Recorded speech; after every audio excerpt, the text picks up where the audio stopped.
Salam saudara pemirsa, selamat berjumpa kembali dengan kami dalam program Berita Pengharapan. Sekali lagi, selamat Hari Natal. Saudara pemirsa, hari ini saya ingin bicara tentang Natal membawa pemulihan hubungan satu dengan yang lain. Ini sudah dinubuatkan 700 tahun sebelum Yesus lahir. Dan mari kita mengalaminya, mengalami pemulihan-pemulihan dalam hubungan dengan sesama, juga hubungan dengan Tuhan hari ini. Mari kita berdoa sebelum kita lebih jauh mendengarkan firman Tuhan ini. Bapa, dalam nama Yesus, terima kasih banyak Tuhan untuk anugerah-Mu bagi kami pada hari yang istimewa ini Tuhan. Berkati kami dengan firman Tuhan ini dan buat kami mengerti bahwa kami perlu pemulihan daripada Tuhan, baik pemulihan dengan Tuhan sendiri maupun dengan sesama. Dalam nama Yesus, haleluya, amin.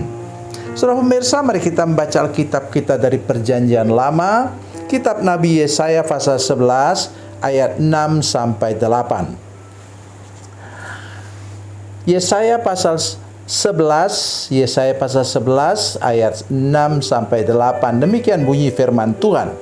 Serigala akan tinggal bersama domba, dan macan tutul akan berbaring di samping kambing. Anak lembu dan anak singa akan makan rumput bersama-sama, dan seorang anak kecil akan menggiringnya. Lembu dan beruang akan sama-sama makan rumput, dan anaknya akan sama-sama berbaring.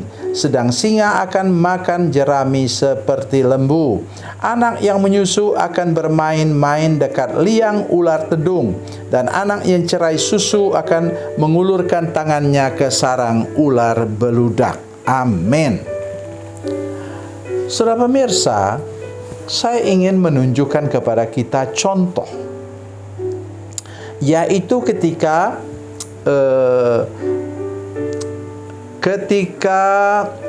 itu Daniel dibuang ke dalam gua singa, itu kata firman Tuhan bahwa malaikat mengatupkan mulut singa. Tetapi menurut saya itu pandangan Daniel, karena dia melihat, kok ini tidak ada selera menerkam saya ya. Menurut saya Tuhan menjamah selera hidung dari singa itu sehingga dia tidak bisa mencium mangsanya. Matanya pun ditutup oleh malaikat Tuhan sehingga dia tidak bisa melihat mangsanya di situ. Buktinya apa? Ketika orang-orang jahat itu dijatuhkan dalam gua singa itu, katanya belum sampai mereka ke dasar, mereka sudah terkam oleh singa. Masuk akal karena singa itu sudah lapar kan, dari kemarin tidak makan. Saudara sekalian, jadi berubah selera. Saya ingin mengajar sedikit hari ini. Kata bertobat itu punya dua arti. Satu, metanoia, artinya balik kanan.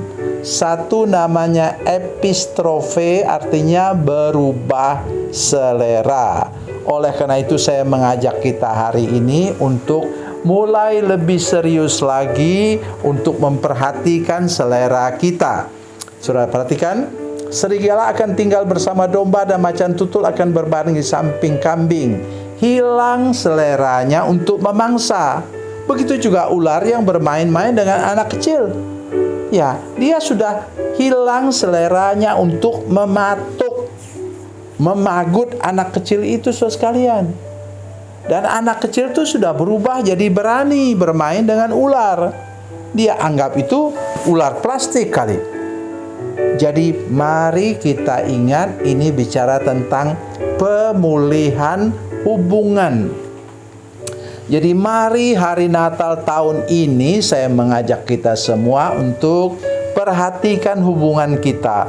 Orang tua dengan anak, anak dengan orang tua, suami dengan istri, dan hubungan dalam gereja juga saudara sekalian, hubungan di tempat pekerjaan. Kita harusnya lebih baik lagi daripada orang lain dalam hal memulihkan hubungan kita. Ini sudah nubuatan dari Tuhan. Memang saya tahu ini bicara tentang nanti di surga. Ya, kita bisa melihat gambaran-gambaran tentang surga itu di sana nanti akan seperti ini. Tetapi saya berpikir, saudara sekalian, bukankah gereja ini merupakan serambi surga? Jadi pemulihan itu bisa terjadi bagi kita semua orang percaya yang sudah terima Yesus. Di sini dia menyebutkan luar biasa tentang Yesus ya, ayat 1. Suatu tunas akan keluar dari tunggul Isai dan taruk yang akan tumbuh dari pangkalnya. Roh Tuhan akan ada padanya, roh hikmat dan pengertian, roh nasihat dan keperkasaan, roh pengenalan takut akan Tuhan. Siapa itu? Yang keturunan Isai. Isai adalah ayah Daud. Yesus disebut sebagai anak Abraham, anak Daud. Saudara sekalian, mari kita sadar bahwa dalam Yesus ada pemulihan. Tidak ada yang tidak bisa dipulihkan Tuhan. Jangan saudara ngomong kasar saudara sekalian tentang rumah tanggamu. Ada orang yang bilang, Tuhan Yesus turun dari surga juga, saya tidak mau lagi. Dia tukang selingkuh. Dia jahat kepada saya. Suka KDRT. Oh, jangan ucapkan itu saudara sekalian. Sudah menyangkal firman Tuhan. Dari mana? Lukas 1 ayat 37 dikatakan itu seputar Natal. Bagi Allah tidak ada sesuatu yang mustahil. Jadi pesannya hari ini ialah mari pulihkan hubungan, bertindaklah saudara sekalian, minta maaf kalau saudara yang bikin salah, dan maafkan orang yang datang minta maaf kepada saudara sekalian. Supaya hubungan dipulihkan dalam rumah tangga, dalam gereja, di tengah-tengah masyarakat, di tempat pekerjaan saudara sekalian, sehingga Natal tahun ini menjadi lebih berarti. Tuhan Yesus memberkati, Tuhan Yesus baik. Mari kita berdoa. Bapa, dalam nama Yesus, terima kasih untuk firman Tuhan yang ajaib dan luar biasa ini. Tuhan, Engkaulah keturunan Isai, keturunan Daud, Tuhan Yesus, yang dapat memulihkan kehidupan kami. Pulihkan hubungan kami dengan Engkau Tuhan, menjadi lebih baik lagi, lebih akrab lagi, dan pulihkan hubungan kami satu dengan yang lain dalam rumah tangga kami, dalam gereja kami, dan tempat pekerjaan kami. Dalam nama Yesus, haleluya, amin.